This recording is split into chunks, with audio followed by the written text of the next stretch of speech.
Welcome to Death and Aliens, an in-depth look at horror and sci-fi TV from two friends who vaguely know what they're doing. I'm Courtney. And I'm MK. And how are you? You know, it was a rough weekend. Yeah? On Saturday, I Was went it work to... weekend on Saturday? No. The roughness started on I see. Saturday. I follow. On Saturday, I went to see my friend Brittany, and I stayed at her apartment for the first time, and it was lovely, and that was great, and we went out to dinner, and it was awesome. But then we really wanted to make Pillsbury Halloween cookies. And we went to 3 different stores before we found Pillsbury Halloween cookies, and they did not have any pumpkins. They only had ghosts. So we made, yeah. So we made said Pillsbury Halloween cookies, and we were drinking some cranberry orange hard cider. And I passed out on the couch at 10:30 and did not watch any of the movie, and I ate one cookie. Nope, I lied. Did not even eat a cookie. Cruella. Oh, it's so good. I know. She hadn't seen it yet, and she stayed awake for the whole movie and really, really liked it. And I had already seen it, so I didn't feel as bad. But literally passed out at 10 o'clock on the couch. Did not eat any cookie. Did not even drink half my beer. That's so sad. So sad. Then the next day, I got up. Her and I hung out. We had cookies for breakfast, which is super healthy. Of course. But it's what you do. And then I went and ran some errands, and I got some crickets for Pip, and I went and took care of him. Except for then I didn't close the cricket keeper, which we learned about on Sunday. It's fine. And then I went to watch the Bills game. Yeah. The Bills game was rough. It was painful to watch. What I've heard. It was the Bills offense was on the field for 39 minutes. It was over 100 degrees, and people kept dropping because of heat exhaustion. And we were running our entire defense, other than 2 players, were second string. We were out so many people. It was such an intense game. And Miami's acting like they're tough shit because they beat us. And literally we were like, you beat our practice squad by 2 points. Right. It was so rough. And then I felt so bad because the only joy I got about football was the fact that the Panthers won, until I realized that they won against the Saints, and I felt like a dick. Yeah, as you should have. Because they're same conference as us too. So are the Dolphins, and now the Dolphins are the only ones 3-0. Yeah, I found this thing today that I sent to my football group, and it said,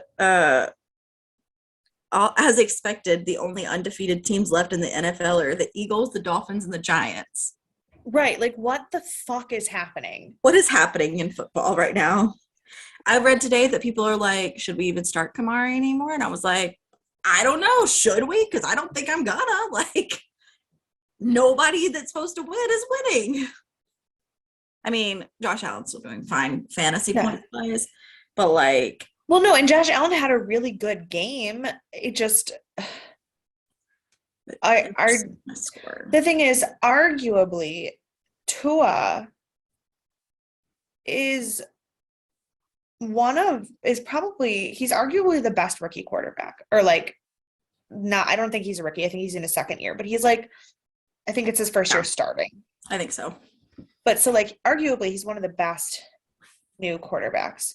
I didn't think Miami was going to be an easy game. And then our IR list just kept growing. And I was like, we're screwed. Yeah. Kamara forgot how to play football. Godwin's out. Kirk got me 0 points this week. 0. I am feeling a lot of things about football that are not pleasant things. No. So. No, I'm So I'd like to take this time to switch gears. Please do, because the only things that happened in my weekend were sleep and losing football games. Well, my weekend was filled with horror in a good way. Mm-hmm. I slept Whole days. So I picked up an extra shift. So I worked 35 hours at the bar on. Fantastic. I also worked my other job. And so that was a lot of hours. So Yeah. Friday, when I got off, I went to bed and I slept until 12:30 the next day, which was lovely. Yeah. And I just kind of like got, but I had to be back at work at 3. So I just kind of like got myself together and ate some lunch and whatnot. And then worked late. And then I went back to sleep. And then I like went between sleeping on Sunday and watching American Horror Story. And I watched the Okay. entire season 7 yesterday. It was excellent. It started, this is the election week, the election one or whatever, it's called AHS Cults. And Okay. it started out very political. And it kind of like rubbed me the wrong way, even though I didn't disagree with their politics per se. It was more of the use of it, I guess, how they did it. Yeah. But like 3 episodes in, then it was like real heavy on the cults, and I was sold. Yeah. Very good at much better than Roanoke. Roanoke sucks. Sorry. Oh, yeah. Roanoke gets 6. It's not great. The other day I was doing an activity with my students and they had to like anonymously answer questions and it said, can loyalty ever go too far? And they all said yes. And I said, congratulations, you've all passed the test. None of you will join a cult. Excellent. Excellent. And they were like, why would that? So then Watch American Horror Story season 7 and you'll know. Maybe don't. I explained to them that Charles Manson never actually killed someone. Mm-hmm. Ah, there you go. And that they were baffled. Yeah. It's like wild for people to learn that. Yeah. Yeah, I was real into the season by the end, which is good. I'm getting ready to start season 8, which is Apocalypse. Nice. And by getting ready to start, I watched the first episode and then immediately fell asleep. So it wasn't a bad episode. It was like the 4th time I fell asleep yesterday. That's I would do that every day if I could. I am really trying to get into my I want to finish American Horror Story. So I've caught up. I want to watch American Horror Stories because I heard the first one sucked. The second one's good. So I'm ready, and I'm ready to do my 31 days of Halloween. I have my first Shays show this week. Oh, yes. What show is it? On Wednesday, I will be seeing The Prom. I still haven't seen that one. I am also going to Broadway on Wednesday. I don't know what I'm seeing yet. Oh, okay. It'll depend on how the lottery turns out. Well, everything's closing, so good luck. Yeah. I leave for 4 days and the whole Broadway shuts down again. I was so mad. But yeah, so I'm very much in my horror. They're doing a murder mystery show in Long Island at the theater that I never remember the name of it because I go to a brewery before I go to it. And it's lovely. It starts next week. So going to see that next week, which will be fun. We're going to do that haunted house foray. I am in my Halloween mode. I love it. I think the first movie I'm going to watch is The Black Phone because I've been wanting to watch that since it came out. So I'm just going to save it for the first, which I think is Saturday. Yeah, the second Sunday. So Saturday, I'm watching The Black Phone. I am so stoked. Nice. So much better than football right now. Agreed. But other things that are good and important are, I keep unplugging my phone, our spirituality. Please. I need that in my life. Don't we all? And this, I'm just going to go for a straight throwback. Do not go where the path may lead. Go instead where there is no path and leave a trail. Ralph Waldo Emerson. Ugh, I love a good Emerson quote. Right, one of the originals. Love it. Love it. Good. So take that as you may. Start your own trail. So things that need to stop making their own trails because they are all terrifying and not going to end well. Bates Motel. Wild ride. We are on season 3, episode 7. They're coming up. We got 3 more episodes after this till the finale. No, we have 2 more and then the finale. Yes. So 3 total before season 4. Yes. This episode was entitled, accurately, The Last Supper. Because, as I just got done talking about with some friends of mine, love a good religion tie-in for horror. One of my faves. The air date was April 20th, 2015. It was rated 8.7 out of 10, which is pretty high, but lower than last week, which is fair. I think it's fine. That's fair. I think that's fair. Yeah. Number 1 song, number 1 movie, number 1 book. All the same. Nothing has changed. We are no new things in the world of 2015. But on this day, some things happened. Oh boy. Anthony Dors, I think that's how you say his name, won the Pulitzer Prize for All the Light I Cannot See, which is a World War II book that shot out everyone. Yeah. But me, I did not. I did not either. I was very sad, but I heard it was very good. Yeah. It is and was National High Five Day in the US. Fantastic. I love it. And the saddest thing that happened this day, Bluebell was recalled due to a listeria outbreak. Oh, Remember this? It was traumatic. I don't remember it at all. Because there is no Bluebell in the north. Probably. Southern ice cream. It is delicious. I cannot get in the city. Unless I get it shipped to me by the case. Sad times. But it was not the exact day, but that week in history.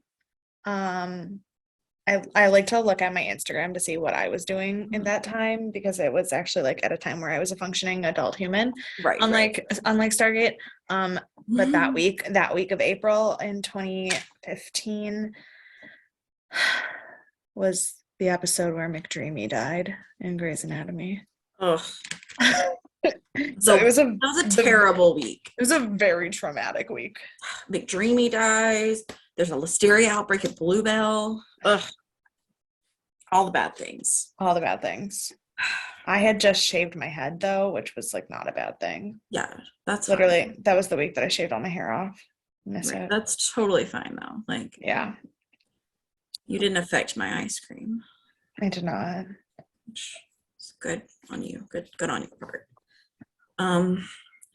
One thing that was, we'll say good, is Bates. It was something. We have the directors, Ed Bianchi, who is not Tucker Gates, but has directed a few episodes. Yes. Same writers. Okay. Nothing's changed. We are very consistent in our writers on this show. And because they don't have a lot of things to say about them, I'm going to talk about 2 of our guest stars. Is one of them the man who suddenly is playing Emma's father, who was not Professor Quirrell? Because I was very confused. It is indeed. Literally in my notes when he came on, I was like, so not Professor Quirrell said this. Like, yeah. I literally go, that is that a different actor? That's a different actor. I don't. What? Okay. Yeah. So we'll start with him. His name is Andrew Howard. He's fine. He plays him as dad. He's known for Limitless, Taken 3. He's in the new Perry Mason, and he was born in Cardiff, Wales. So like he's been in a lot of actiony things that I like have on my list that I haven't gotten to. I think I've only seen the first 2 Takens. I do want to watch Limitless. I've heard it's really good, but I haven't seen it No, yet. was he in the Limitless TV show or the Limitless movie? I think it was the TV show. Okay. And then the other actor who is our guest star and hopefully will be returning because I love him is Emiliano Diaz, who played Papa Ramirez. Yes, he plays Alex's dad. He is known for some pretty top-notch roles. He is Francisco in Elena of Avalor. Yes. Which I haven't seen, but I hear is amazing. Right. He also plays, last but not least, the father-in-law of George Lopez, Vic Palermo, on the George Lopez show, Ugh. which was like my childhood show. I watched it at 3 a.m. every night, basically. No, you didn't grow up in the 90s if you didn't wake up at 3 a.m. to Lowrider screaming in your face. Yeah, absolutely. Yeah. Magical. Good Yeah. times. And he was born in Havana. Sounds Sorry. about right. They're both kind of missing from the internet, so there are very few facts about them.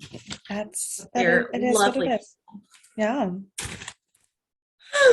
So, with that, we open with Dylan and Emma. Because why not?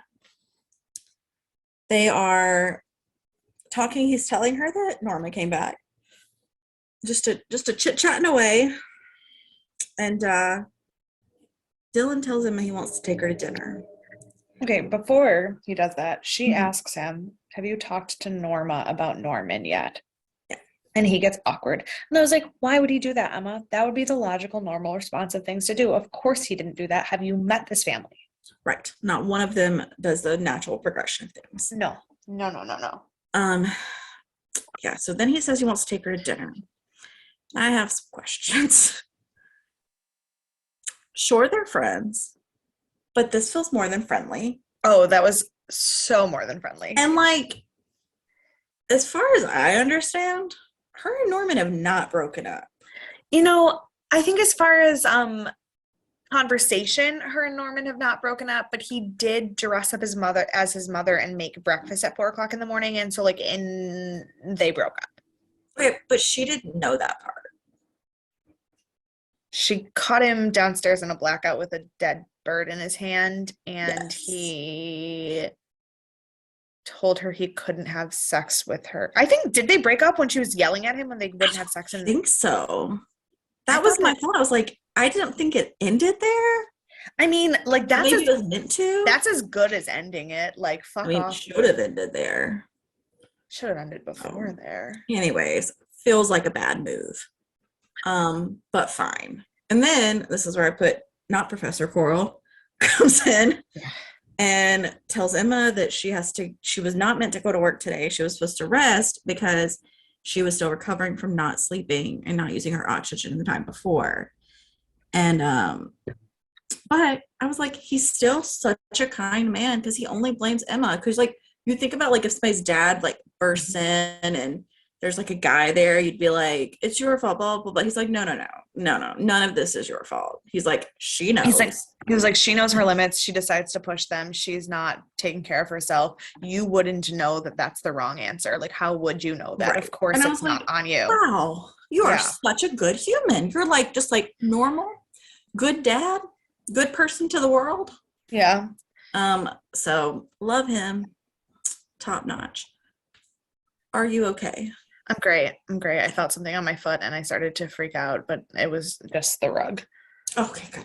Excellent. So then we go to our dynamic duo, Norma and Norman. Ugh. They are at the store getting Norma a new phone.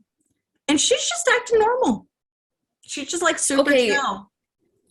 Vaguely normal. She's real weird. She's acting like Norma normal when nothing happens. Yeah, okay. I don't know. I just her energy this whole episode stressed me out. Yeah. Because it felt like she just like pretended like nothing happened. Yeah. And so she could But like she wasn't pretending well. No. She straight up lies about where she is and he's like, okay. Don't think that's how it went down, but all right. Well, and then when she's like, why are you asking me those questions? It's neither masculine nor attractive. And I was like, what? Right. So then they leave the store. She's like, oh my gosh, I have so many missed calls. I have 1,000 messages from Dylan. And he's like following her. He's like, I'll follow you. He's like, I'm following behind in a very masculine and attractive way. And I was like, why are we having the weirdest conversation on the planet? There's like, this is nonsense. Insanity. Yeah. No, but like it sounded the way that Dan and I fake fight, like when we're not actually mad at each other and we're just being obnoxious. Like that. Right. Which makes it weird. Right. That's okay for the two of you to have that kind of conversation. Not for Norma and Norman. Like I told Dan at one point last week, just like in a conversation, that I felt like he had a very feminine energy, and I wasn't calling him feminine. I was just saying that, like, compared to the fact that like I am a bull with horns all of the time, he's a very like soft person, and we balance each other out. And then last week when it was National Bi Visibility Day, I was like, whoa, Bi Pride Day, and he's like, yeah, and I was like, because out of all of the men and all of the women in the world, I still picked you. He was like, yes, because I'm a very feminine man. And I was like, shut up, you know that's not what I meant when I said that. Oh, Dan. Like, Danny boy. That's not what I meant when oh, fuck off. I love it. But like, that's the kind of fight that him and Norma are having right now. Yep. Sure enough. Not the time and place or the right people. It's fine though. It's fine. So she's talking about Dylan leaving her 100 messages, and I was like, yeah, you disappeared and left him with Norman. Okay, but then she says, I get into a mood for one night and this is what happened. Right. I was like, that's a little more than just a mood. She's like, yeah, go ahead. I said, my note just says, I mean, a mood is one way to put it, but I probably wouldn't. Right.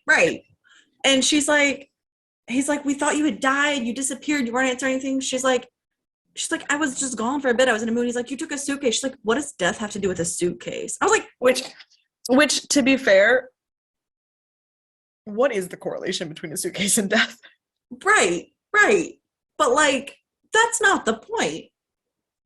She's like, I was like, no, Norma, I don't think that's the point. I don't think they just assumed you died because of the suitcase. Right. And then she opens her phone and finds out Alex has been shot. So she starts calling him, and she's just like, hey, heard you were shot. Call me back. And I was like, what is happening? A lot of things should be a little more dramatic than they are. That's what I'm saying. Her mood this whole episode was fucking weird. It was like she was a crackhead tweaking. Yeah, it's like she just like acted like nothing wrong was happening. And I was like, everything wrong is happening. So then we go to Bob Paris.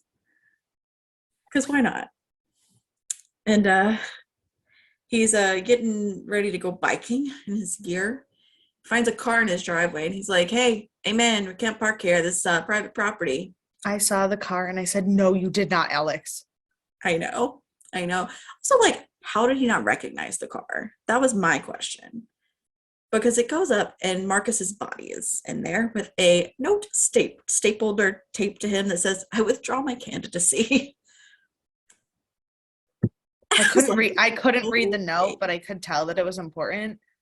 But I knew that you would have paused it and taken that note. And I was just like, what the fuck is happening? So withdraw my candidacy as sheriff. That's what it said. And that was my first thought. Remember how I was so sure that he was going to beat Alex in the race, and then we were going to have to deal with that fuckery? Yep. Not going to happen, because I felt the same thing. Throw us for a loop there. All of the writers of the show. Yeah. And then we get to the credits, because we still hadn't gotten to the credits yet. They came up and I was like, oh yeah, this is how you start a show. This is the beginning of the show now. To be fair, I saw the car and the body and I go, the credits are going to happen right after this. That's going to be the credit scene, because of course it is. Right. I just forgot they hadn't happened. Because so many other things had happened. Right. But no, it tracks. That was the right time to do it. And then we're back to Norman and Norma. So they're like bringing stuff inside, and Norman answers Norma's phone, and it's James, our favorite psychiatrist. And to be fair, I no longer dislike him. Look, he's got a lot going on, but I don't love him yet. No, that's fair. And I will get to my thoughts later. Okay, excellent. So he's like, hey, who are you? He's like, nope, this is Norma's phone. You called the right phone. And she's like, what are you doing? What is happening? He's like, it's James. And I'm like, why are we these people right now? And so he gets off the phone and he's like, well, gonna go to the office. She just looks at him and she's like, you are the manager, so go manage. I was like, all right, we're just gonna I wrote, damn woman, what is going on with you? I was like, we're just gonna go back to normal. So not normal, like she walks back into her house and Alex is just there, coming down the stairs, hanging And out. he's like, you disappeared. And she's like, what the fuck is your problem? Right. She like starts snapping at him. And he's like, well, I got shot. I think it's Bob. You disappeared. I had no idea. And he's like, you put me in this situation. Right. And she's like, I didn't do anything. And I was like, do not speak to him like that, ma'am. Yeah. And then she's like, yeah, I don't think it was Bob. Who else is gonna shoot him? Like, what did you think? I was like, Alex is gonna lose his mind along with me. Like, I can't with her. And then he says, I'm gonna go talk to Gunner. And no, because she was like, tell me where the thing is. And so she tells him where the location of the flash drive is. And she was like, some kid named Gunner knows how to open it. And then she goes, what kind of name is that? And he said, a stupid one. as he's walking up, he's like, a stupid one. I was like, okay. Way to be mean to Gunner, who's done nothing wrong, but fine. I mean, but to be fair, Gunner is a stupid name. Gunner is a stupid name. Absolutely. But he's like the only decent human so far, other than Dylan. And Emma's dad. Oh, and Emma's dad, a saint among sinners. I don't know. Bless his heart. But so on that note, we go back to Dylan, who has gone to the taxidermy shop to ask after Emma. I was like, he's like this really respectful, like, young man that, like, if they weren't in this whole weird situation thing that's going on, yeah, this would be sweet. This would be kind. Also, they should be together. Also, I just want to point out one small thing that proves, even if you didn't have an accent, that you are from the South, because no one north of the Mason-Dixon line has ever said the phrase, ask after Emma. Well, you know, sometimes my Southern phrases come out. And I did hang out with Lily today, who is from Nashville. So we just all in one. I was like, you said that, and I go, that is what he's doing. I would never have phrased it that way. That is what he's doing. Yeah. It's fine. It's fine. We get all kinds here. All kinds are welcome here. But yeah, so he's chatting with his dad, who was like super chill. He's so nice. And he's like, yeah, she's not gonna live for a few years. Like, she just doesn't want to listen to the doctor. And he's like, and I'm just not gonna have it. Like, we're gonna keep her around as long as we can. And he's like, I put her on a list for a lung transplant, but enough people aren't donating, which then made me think. And I was like, oh, I always wonder, should I donate? Should I become a tree? Should I be a body farm? And here's the thing. So my lovely saint of a boyfriend has donated blood and or platelets 200 times. He hit his 200th donation last week. He's alive? He won't get a tattoo because then he'd have to take 6 months off of donating. He is literally a saint. And I just got a new driver's license. And as I was filling out the paperwork for the new driver's license, I literally was like, am I an organ donor? And my mom was like, I don't know. Do you want to be an organ donor? I was like, I feel like if I don't say yes, like, Dan literally has a freaking Red Cross bumper sticker on his car. Like, he's a living organ donor. I can't not be an organ donor. And then I was like, and then I panicked and didn't click it. So now my license still says I'm not an organ donor because I like freaked out. Organs, and I was like, I'm so sorry. It's fine. We'll be conflicted together. It's all good. If you also are conflicted about organ donation, feel free to reach out. We can't help you, but we can commiserate. We're there for you. Exactly. And we find out, because people aren't donating enough, you can pay to move them up the line at a certain hospital.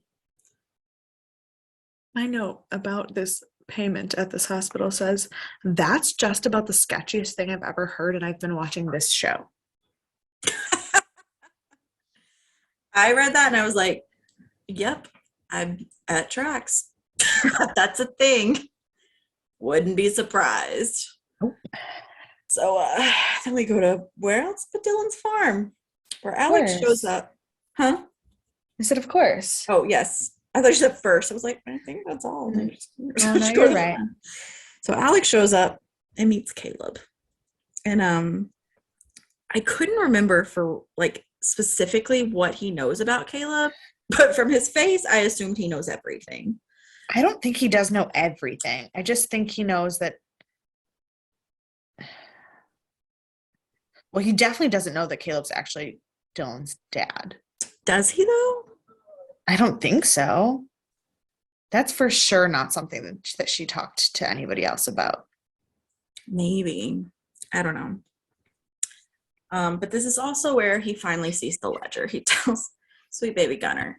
He tells him to open up the timer, and he's like, "Nope, just a normal average thing. Nothing crazy here." I said, Gunner, this is not the time to play stupid. Right. I was like, "Sweet Gunner." Because then Alex says, "Do not make me whip out my gun and slam your head into the table, because honestly, at this point, I will do it. I'll cooperate. It's not that hard." Cool. Yep. I'm done. And he finally sees the ledger. So naturally, the next thing he does is go to Bob Paris. And it turns That out, smug little fuck. but like, so here's where we're gonna agree to disagree again. I don't hate Bob Paris as much as I hate everyone else, because he's upfront about what he does. Okay, except that he is disgustingly smug about it. Because Alex shows up, like, and Alex shows up and he's like upset, and he goes, "Oh, so you finally saw your mom's name on the list?" Like, he fucking knew the whole time. He's a smug fuck. No, absolutely, but he's like very open about it. Okay, but you can be very, but at least I can trust him. Trust him. He's running an illegal sex and money and laundering and drugs and everything. He's behind the whole fucking shit show of the town. But I know that's what he's doing. I don't think he's gonna come out from behind and like shock me with anything. He shot Alex. He had someone shoot Alex, but I wasn't like surprised by that. How can you not understand Caleb's trauma, but you can support Bob fucking Paris? I didn't say I support Bob Paris. I said I trust that he's not going to say anything crazy that's going to shock me. I know where it's coming from. I know. Hey, also, no, but you know what? I don't trust him, because he reacted to Alex and the ledger, but you know what he didn't react to when he saw Alex? The fact that fucking Marcus's Young's dead body was in his fucking driveway this morning. Well, maybe he didn't know Alex did it yet. You think he doesn't think that Alex is involved in that?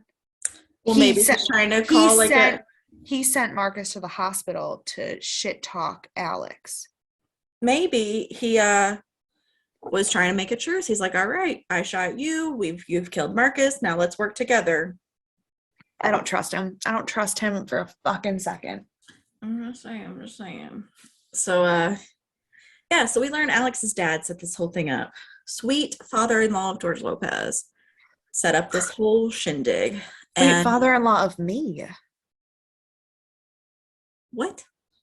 Because I'm marrying Alex Romero, so he's not my father-in-law. He's not sweet, but my father-in-law. Oh, I was saying father-in-law of George Lopez. I was going back to childhood. You were staying on this show. I see. You probably made sense to me. It's fine.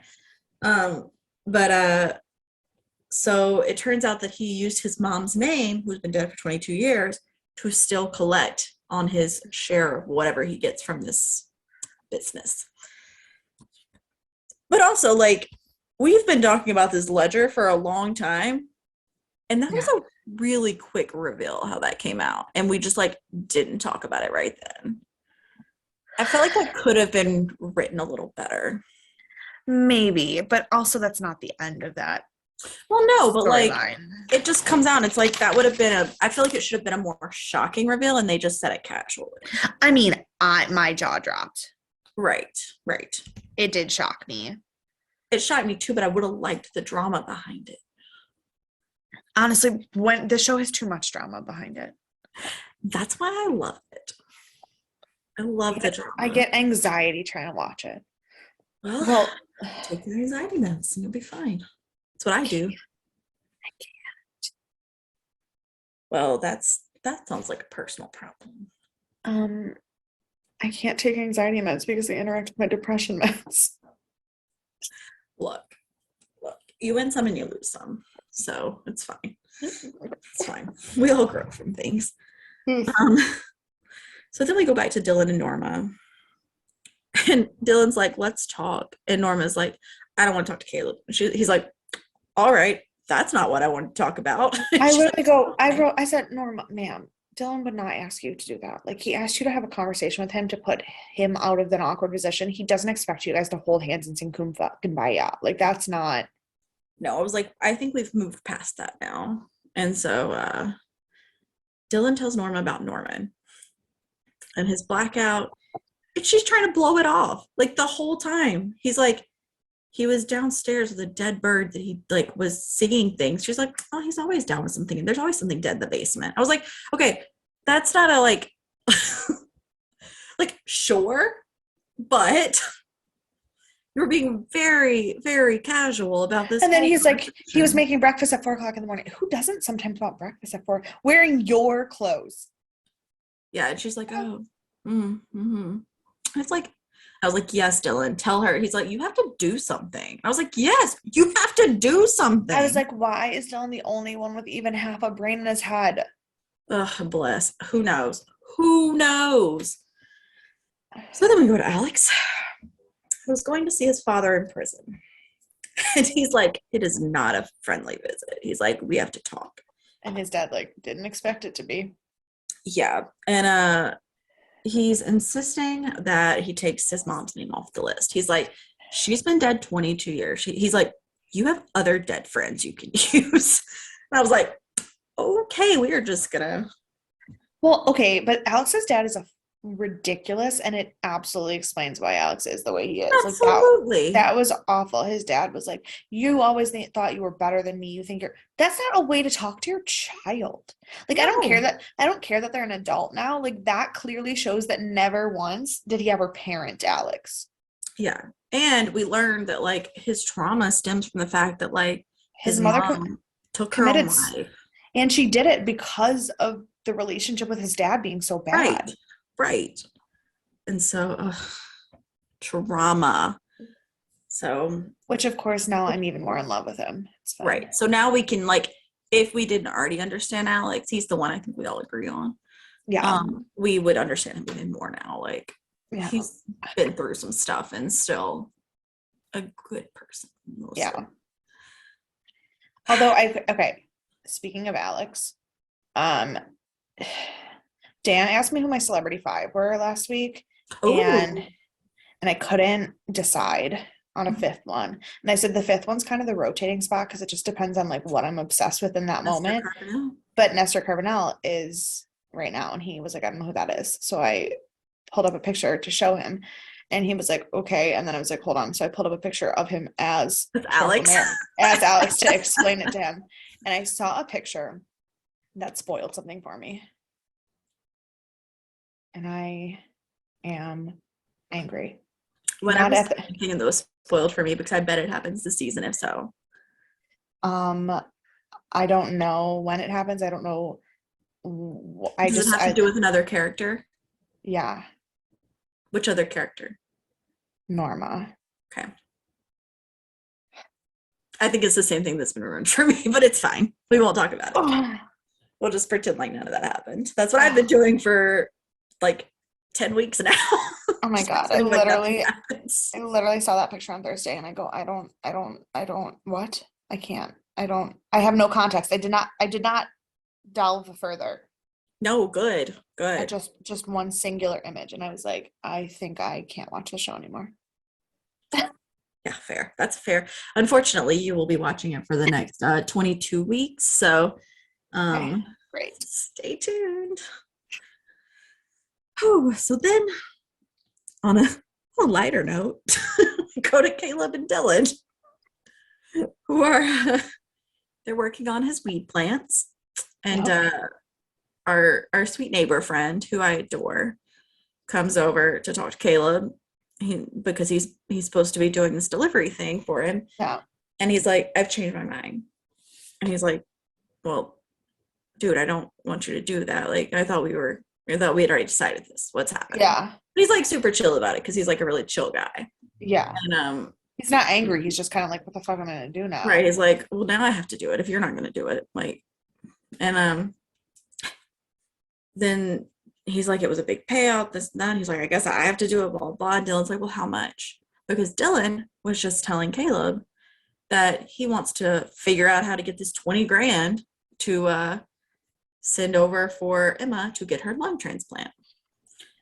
I said, Because Dylan, now don't he's- fucking do this because of Emma. Don't fucking do it. Right? Because now he's in love with Emma.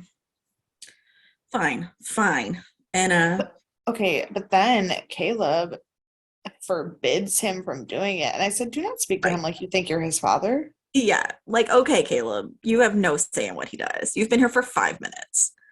And like, yeah, Dylan shouldn't do it because dangerous, but like, you don't get a say in what he does. Oh, right. No. So Dylan offers to do it for 25 grand, which is like enough to pay for Emma. I would do a lot of things for 25 grand. Yeah. And he asked, go ahead before I was gonna say, I don't know that gun running is one of them, but like right. So I asked him, he's like, so how dangerous is this? And he's like, well, it's gun running. So like, it's something, but he's like, but like for gun running, it's mild. He said on the scale of gun running, it's not, it's still gun running. Like, but it's right. But it's mild. And then he was like, okay, I'm in. And then Caleb's like, we'll talk about this. And he's like, y'all think it over. He's like, but I'd really like to stay in town because it's my kid's birthday, or like it's his kid has something. And I was like, no, yeah, he said it's his son's birthday. Yeah. And I was like, you have a kid? We've never heard about this kid. Yeah, we did. Did we? Yeah, remember when Caleb showed up at his place and like tried to threaten him, and his wife was there, and he was talking about how he had a wife and children, and like, yeah, that did happen. Oh, yeah. In the first episode with him. I forgot about that. Yeah. You're right. I just forgot about it. So it caught me off guard. But I took a second and I go, your son, wait, nope, we knew that. Okay. He's just like super chill. He's like, it's my son's birthday. I really didn't want to have to like, go out of town for that. I was like, all right, that's fine. Very chill decision. So we go to Norma. Bless. And James shows up at the house because of course he does. Right. And, I was like, did we establish that he already knew where she lived? Because we've talked about this before. Yes. But because remember when she didn't have a car because it was in the shop, and he was like, I'm going where you live. Wait, where do you live? And he was creepy, and then they went out to lunch. He definitely still drove her home after that. Okay, I couldn't remember if he actually drove her home after that or not. That's yeah. It's kind of weird. Like, yeah. But no, fine. I go, how did he? And then I had to like rewind in my head. I go, no, he definitely would know where she lives. Like that makes sense. But also her last name is Bates, and there's only one Bates Motel, and she talked about running a motel, so like it wouldn't be that fucking hard to figure it out. No, it's not rocket science by any means. So she's telling James that she wants him to talk to Norman, and he's like, okay, sure. And she's like, great, come on in. And he's like, I'll do that one day. And she's like, right now, let's do this right now. And I was like, I guess that's better than nothing. Like someone's got to talk to Norman. And all right. So he goes downstairs and she's like, Norman, I want you to meet James. And he's like, I'm busy. And she's like, nope, here you go. This is James. And he's like, hey, Norman. And he's like, okay, so you want me to talk to James? He's like, fine. I want to do it alone. Like, alrighty. And she goes, yeah, that's great. And she goes upstairs, and I said, you're going to leave James alone with Norman while he has a weapon in his hand? Right. That seems like a bad idea. Seems like an absolutely awful idea. Absolutely. And so he's like, hey, Norman, how's it going? You don't have to be nervous. And I was like, does he seem nervous? Like, you should be nervous, James. Norman's chill as a cucumber, cool as a cucumber. I forgot to say. Cool as a cucumber. And well, and then so he's asking Norman these questions, and like then we get to the thing that I find the most fascinating about the show, because if you separate the language from the behavior, it's not. So he's talking about like how he just likes to be alone and the world feels like it's buzzing at him, and when he does this stuff with his taxidermy, it's fine, and he doesn't have a lot of relationships that he like cares about, and like people overwhelm him. And I was like, the words you are saying completely legitimate. I was like, this is therapy. This is what we're supposed to be doing. The tone in which you are saying them makes me want to throw myself out a window. Yeah. Yep. And if that wasn't enough to make you want to throw yourself out a window, the next thing he does, he says, how was sleeping with my mother? Norman, you don't ask people that question. I said, why would you ever ask that? Yeah. And like James, of course, is like, we don't talk about things like this.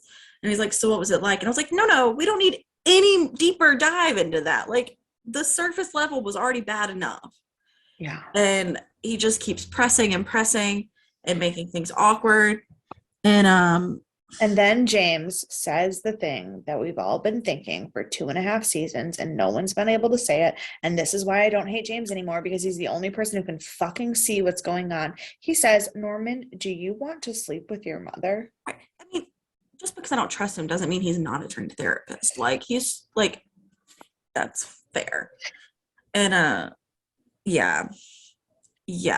So then Norman loses it. And I was so sure this was the end of James. I also was, because he starts strangling him and I thought it was the end. And then he didn't. He let him go. But like Norman's pissed that she slept with James. And I was like, to be fair, again, if you take this out of context and you say Norman's mad that his mom ran away and slept with some random guy, right? Came back like nothing happened. Right, because then the things that he says to her, he's like, wouldn't it bother you if your mother ran away and left you and your brother on their own and threw herself like a whore at someone that she had barely knew and then came back and pretended none of it happened and that she hadn't abandoned you?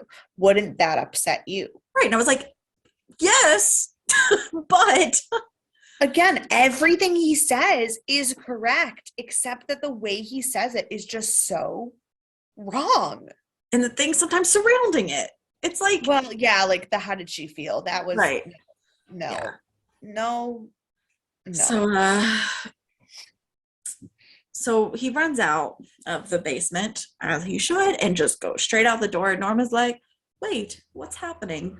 He said, get that kid some fucking help. And I was like, absolutely. I was like, yes, James, he does need help. Right. And but alas, she goes down and talks to Norman, and Norman is just like, he said terrible things to me. And instead of being like, yeah, Norman, you need help, she's just like, I'm so sorry. This shouldn't have happened to you. I'm like, I said, why does she keep falling for his shit? Like, why does she keep babying him when she knows that he's crazy? Like, no, but it's worse than that, because she just said, I'm so sorry that I did that to you. I just went a little mad. We all go a little mad sometimes. Yeah. I said that when the two of you go mad, people die. Right. It's a little more extreme than just that. Like, I go a little mad sometimes, then I go take a nap and I'm better. But like, I'm not killing people. I'm just fussy. Yeah. So we go to Sweet Alex and he calls Norma. Super drunk. He's like, can you convert me? He said, I don't have anyone else. I said, the fact that Alex has no one but Norma is just fucking heartbreaking. Terrible. Right. That's what I said. You can call me anytime.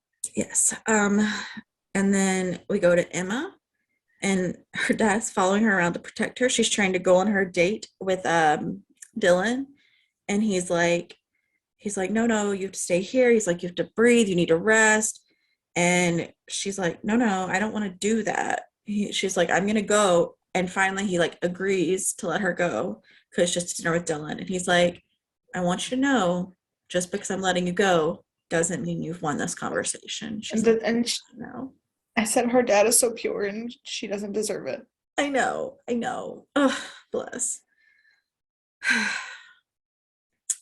So then Norma goes to pick up Alex.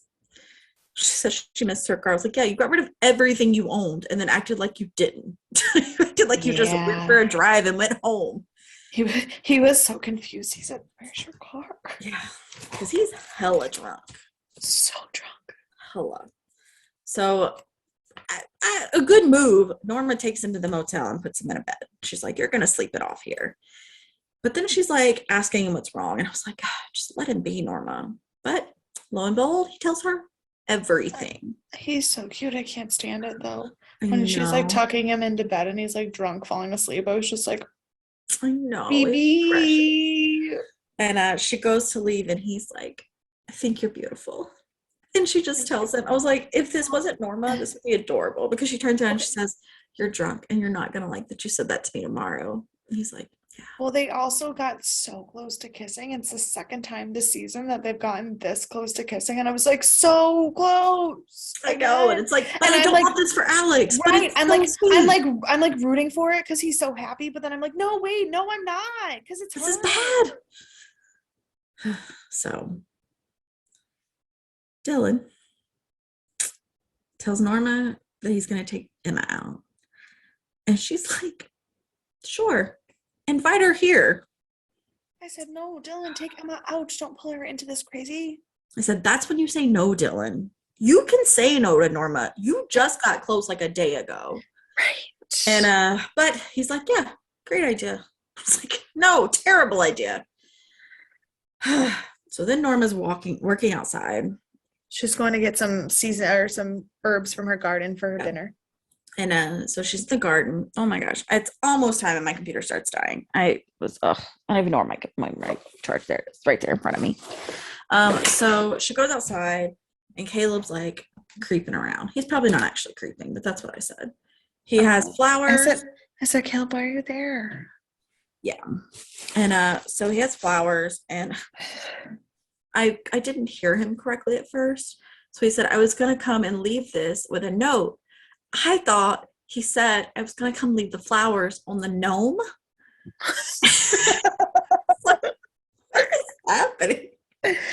No. Most confusing 30 seconds of my life. Fair. That is not what he said. He said I was going to come leave these flowers on the note. Correct.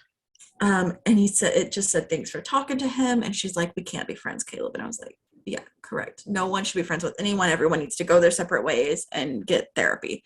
Yeah. And instead, she says she invites him in for dinner. I said, when you had said family dinner, I don't think this is what Norman had in mind, and this is going to be a problem. So it's going to be Norman and Norma, and she assumed Dylan. And now we've invited Emma, and now we've invited Caleb. Mm-hmm. So that's weird. We go to the dinner, this last supper, as we call it. Mm-hmm. And Emma and Dylan are just hanging out when Norma just casually walks in with Caleb. And everybody's like, okay, what's happening? And she's just like, yep, time for dinner. Just like, all right. Yeah. So, yes. Well, so a couple things happening in the scene that I took notes on. When Dylan introduces Caleb to Emma, and Caleb goes, oh, so that's her. It was so sweet. Yeah, like a real father-son relationship. And I was like, yeah. Mm-hmm. And then Caleb and Emma on the piano, or Caleb and Norma singing together on the piano, like having like an actual relationship. And she was like, do you remember when we used to do this? And I was just like, this is like a hot mess hodgepodge family, and I'm obsessed with it. Okay, but also they were singing the song that we're going to be together tonight. Like, bad song choice for our brother and sister. Okay, but to be fair, my dad and I used to sing A Whole New World together all the time as kids.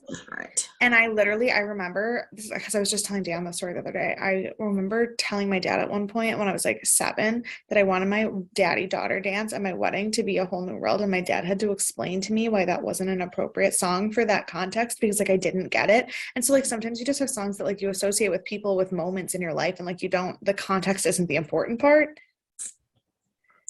But and now, in the midst of this piano playing, Alex walks in. Because what would make this dinner more awkward? And she invites him in for dinner. He's like, no, don't want to bother. And she's like, no, come in, the more the merrier. We're having a big dinner tonight. And I was like, Jesus Christ. I was like, I don't know, Norma. So I put, yes. And then Norman is like flipping out that Caleb's there and yells at Dylan. I was like, why did you invite him into our house? He was like, I didn't. She did. Right. I literally don't know what's going on right now. He's like, I have no idea what's happening right now. And so I put something terrible is going to happen next. Like I'm imagining we're coming up on an episode where we're gonna start with trauma because this was rough. And then Norman takes the seat by Norma while Caleb's trying to sit there. He just kind of like boosts him out of the way. And this seems like a really kind sentiment from Norma, aside from the fact that they're all lunatics. Like if this was like normal people, it would be beautiful. It would be gorgeous. Unfortunately, it's not. There's not a sane person at that table. No. And because of course we can't just end on a happy note. No. There was like everyone was having a good time at the table, and like Norma gave a beautiful speech and Caleb gave a beautiful speech, and then everyone's like smiling, laughing, and eating dinner together, and like God forbid the show ends there. No. So Norman is in Norma's room while she's asleep. And he's looking at her quite seductively, which is very icky. But it doesn't stop there. He starts touching the curves of her body. And I was so creeped out. So gross. So unfortunate. That's where we had to end this week. So fucking just gross. Made me feel icky. Yeah, so gross. I hate everything about it. Ugh. Yeah. But indeed, that is the end of the episode. Because why not? Yep. So give you a little trivia that doesn't make it better. Just makes it confusing. Well, one thing, the first thing in the basement when Norma says, "We all go a little mad sometimes," that was a direct line from the Psycho film, the 1960 film. Which is weird because I took a note of it because it stood out to me, which makes sense. Yeah. Mm-hmm. And the thing that doesn't make sense, this episode was originally titled Peephole. No. Why? Incorrect. Where is the peephole? The episode with Annika should have been titled Peephole. Sure. This one, no context. No. Nope. So we end this episode in a creepy and weird setting with some weird trivia. Who do you want to punch in the face? Aside from literally everyone.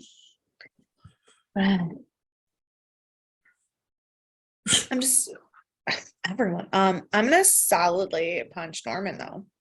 Very solid choice. Would have been my first pick. He's a ick. Yeah. Because I knew you would pick Norman. Because who wouldn't? Right.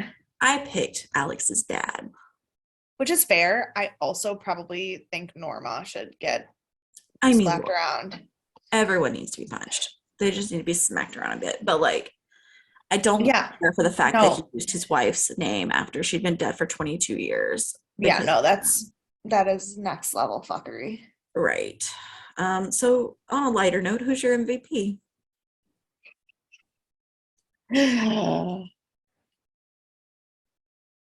Surprisingly, and what guess that thing that no one would ever guess, it's gonna be Alex. Color me shocked. Never would have known. I'm gonna go with 2. I know that's not the rule, but I'm breaking it because I can't not pick Dylan because he's his sweetheart.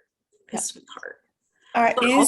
Is your second one Mr. Cody? Because then yes. Then it does. Yeah. Then that doesn't count because he's an angel above angels and he deserves all of everyone's votes. Absolutely. And who knows if we'll ever see him again or if he'll be a new character the next time we see him. Correct. So yes. Yes. So we love him the mostest. He's the best. Yeah. He's like the only one that I genuinely have no questions about their motives. Yeah, absolutely. Absolutely. Like even Alex, and I forgive him for a lot, still questionable.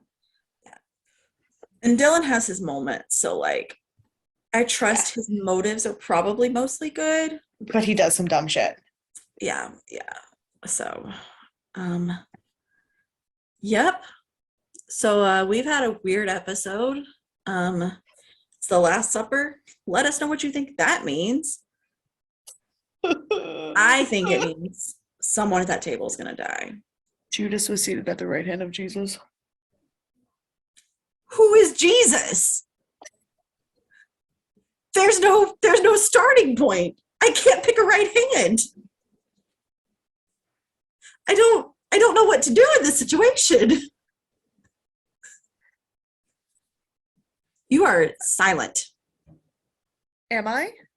Oh, I hear you again. Oh, sorry. I got so overzealous. I messed up my microphone apparently. For those of you not watching and just listening, she did laugh for that entire silent portion. Here's the thing, the sound was on my end and I'm recording it, so it might still not be silent. Good. Excellent. Yes. Yeah.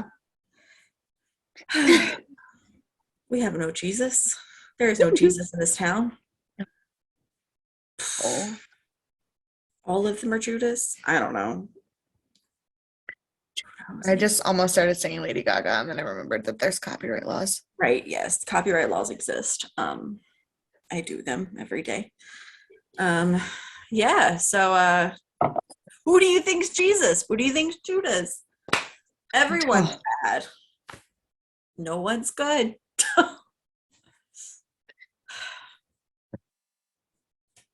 Yeah, I don't know if I have any. Do you have any like I have nothing else. I have nothing else to say. I have no predictions? thoughts. I don't, because my predictions are kind of currently tainted by the thing that I may or may not have spoiled that I don't understand. And also the fact that I just feel like everyone should die, and it would be the only thing that would make me survive the show is just all of them, including Norman, just dead. Yeah, unfortunately, I'm also tainted because I know 3 spoilers. I think 2 of them happen this season. I only know when one of them happens, but I think the other one happens this season based on the spoilery context clues I got. And I know one does not happen this season. So I just don't even know. I don't think the one I know happens this season because I feel like that would happen way too fast. The thing is, like, I know these spoilers and I still don't know what's going to happen next. Right. Like, truly. If you know things. Nope. No. Yep. Yeah. I didn't know where you were going. I don't know either, but like, don't tell us what happened. Yeah, please don't tell us. Please you can tell us your feelings. Please tell us who you think is Jesus and Judas. Your guess is as good as mine. And you can do that by emailing us deathandaliens@gmail.com or on all the social media @deathandaliens. You can follow me and you'll see all of our, I think I'm posting on Death and Aliens, not on mine, JK. But on mine, you can follow me on CE Cloud 13. And you can follow me at EMKAY_superstar. And this is another reminder to please binge watch Hemlock Grove before it goes off of Netflix on October 22nd, because our podcast about it is absolutely worth watching the show. It is.